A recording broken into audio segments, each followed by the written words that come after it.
Hey everyone, welcome back to the channel. In this video, I'll show you how to fix the Roblox error, third-party software is interfering with Roblox after installing Neverness To Everness, NTE. Follow these steps carefully and your issue should be fixed. Let's get started.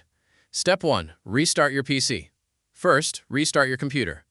After the restart, launch Roblox and check if the error is gone. In many cases, this alone fixes the problem. Step 2. Disable NTE Driver. If the issue is still there, we need to disable the NTE HtAntiCheatDriver. Open the Start menu and type PowerShell. Right-click Windows PowerShell and select Run as Administrator.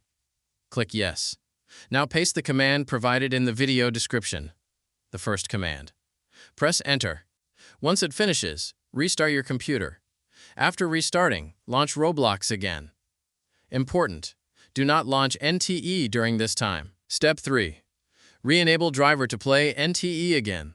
If you want to play Neverness To Everness again, open PowerShell as administrator again. Paste the second command. Press Enter. Now you can launch NTE. Step 4. Switch between Roblox and NTE. Here's how it works. To play Roblox, run the first command to disable the driver. To play NTE, run the second command to enable the driver. You'll need to restart your PC after running each command. Repeat this process whenever switching between the two games. Extra tip: if something still doesn't work, try restarting your computer again after running the command. Final step. After following all steps, Roblox should launch without the error. If this video helped you, don't forget to like, subscribe, and leave a comment. Thanks for watching, and I'll see you in the next one.